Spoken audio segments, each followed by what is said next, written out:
నారా లోకేష్ కోసం జూనియర్ ఎన్టీఆర్ ను సర్వనాశనం చేసే ప్రయత్నం చేస్తున్నారంటూ వైసీపీ ఎమ్మెల్యే మాజీ మంత్రి కొడాలి నాని మండిపడ్డారు. ఈ రోజు ఎన్టీఆర్ ఘాట్ వద్ద ఏర్పాటు చేసిన జూనియర్ ఎన్టీఆర్ ఫ్లెక్సీలను తొలగించినట్టుగా కొన్ని మీడియా ఛానల్లో వార్తలు వచ్చాయి. ఈ నేపథ్యంలో కొడాలి నాని గుడివాడలో మీడియాతో మాట్లాడారు. వాళ్ళది నీచాతి నీచమైన బుద్ధి ఆర్తి అని తీవ్ర వ్యాఖ్యలు చేశారు. 1000 మంది చంద్రబాబులు బాలకృష్ణులు వచ్చినా జూనియర్ ఎన్టీఆర్ ని ఏమీ చేయలేరని అన్నారు. ఎన్టీఆర్ కు వెన్నుపోటు పొడిచిన వారు ఆయన వర్ధంతిని చేయడం ఏమిటని కొడాలి నాని ఎద్దేవా చేశారు. ఓట్ల కోసం ఎన్టీఆర్ వర్ధంతిని చేస్తున్నారని విమర్శించారు. గతంలో ఎన్టీఆర్ ను గద్దె దింపిన బాలకృష్ణ ఇప్పుడు జూనియర్ ఎన్టీఆర్ ఫ్లెక్సీల మీద పడ్డారని మండిపడ్డారు. చంద్రబాబు కోసం దించారు. జూనియర్ ఎన్టీఆర్ సిగ్గు లేకుండా బాలకృష్ణ మళ్ళీ అల్లుడి కోసం ఈ లోకేష్ పప్పుగడి కోసం సర్వనాశనం చేసేటువంటి కార్యక్రమం పెట్టుకున్నారు. ఇటువంటి బాలకృష్ణలో ఇటువంటి చంద్రబాబు నాయుడు 1000 మంది వచ్చినా కూడా జూనియర్ ఎన్టీఆర్ ఊడిపోయినటువంటి ఇంటర్ కూడా పేర్లేరు. సార్ వచ్చే ఎన్నికల్లో కొడాలి నానికి డిపాజిట్లు కూడా రావు అని చెప్పేసి టీడీపీ నేతలు ఇవాళ సభ ద్వారా మేము ప్రూవ్ చేస్తామని చెప్పి టీడీపీ నేతలు. చంద్రబాబు 2014 ఎన్నికల ముందు 3 సభలు పెట్టాడు గుడివాడలో. అప్పుడు కూడా ఏ సొల్లు కబుర్లు. కాకపోతే పోటీ చేసే అభ్యర్థులు మారారు, వచ్చి ప్రగల్భాలు చెప్పే సొల్లుగాళ్ళు మారారు. 2019 ఎన్నికల్లో కూడా కొడాలి నానికి డిపాజిట్ లేకుండా చేస్తానని 3 మీటింగులు పెట్టి ఇటువంటి సొల్లు కబుర్లు, ఈ సొల్లు నా కొడుకులు సొల్లు పోరానని చెప్పారు.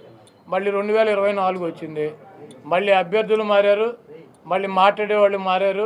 ఈ గుంటనక్క మాత్రం వీడు ఎట్టాగా ఉన్నాడు. ఇప్పుడు 2 మీటింగులు అయినాయి, ఇది 3వ మీటింగ్ పెడతాడు. ఎన్నికల్లోపు నా ఊడిపోయిన ఇంటర్ కూడా పేర్లేరు. కృష్ణా జిల్లాలో వైసీపీ ఖాళీ అయిపోతుందని కూడా చెప్తున్నారు సార్. మొత్తం జాయినింగ్స్ వరుసగా ఉన్నాయి, ఎక్కడ పెట్టుకోవాలో తెలియట్లేదు. ఎక్కడో పెట్టుకోమనండి. బాబు కొడుకులు ఇద్దరు పుస్తకాలు పెట్టుకుంటారు కదా, ఎర్ర బుక్కులు, అక్కడ పెట్టుకోమనండి. బాబు కొడుకులు ఎర్ర బుక్కునే చించి తోసుకోమని చెప్పి కదా, వీళ్ళని కూడా ఎక్కడో దోసుకోమని చెప్పండి. జన సమీకరణ రాకుండా పోలీసులు అడ్డుకుంటున్నారు అని చెప్తున్నారు.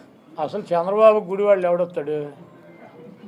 కాదు, చంద్రబాబుని గుడివాళ్ళు పట్టించుకునేవాడు వాడు దొంగ 420 గాడు అని తెలియదు. మా గుడివాళ్ళలో మాకు ఎన్టీ రామారావుని అంత మహోన్నతుడిని పార్టీ నుంచి తొలగించి ముఖ్యమంత్రి పదవి కొట్టేసి మా ప్రాంతం వాడిని సంకనాకి ఇచ్చేసినటువంటి వెధవీడు అని తెలియదు. వీడికి ఎవడొస్తాడు?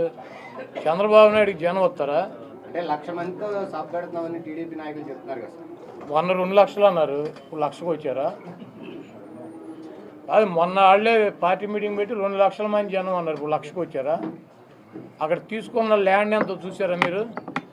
22 ఎకరాలు పొలం తీసుకున్నారు, దాంట్లో 9 ఎకరాలు పార్కింగ్ పెట్టారు, 5 ఎకరాలు డయాస్ వేశారు, 5,000 కుర్చీలు వేశారు. 1,00,000 మంది వస్తారా? ఇప్పుడు వెళ్ళి లెక్కేటాడు కుర్చీలు 5,000. 5,000 ఒకటో కుర్చీ ఉంటే నేను గుడివాడ వేసి వెళ్ళిపోతా. మీరు వెళ్ళా లెక్కేటాడు మీడియా వాళ్ళు. 22 ఎకరాలు ల్యాండ్, 7 ఎకరాలు పార్కింగ్, 9 ఎకరాలు పార్కింగ్, 5 ఎకరాలు ఏమో డయాస్ అంట, ఆయన సెక్యూరిటీ అంట.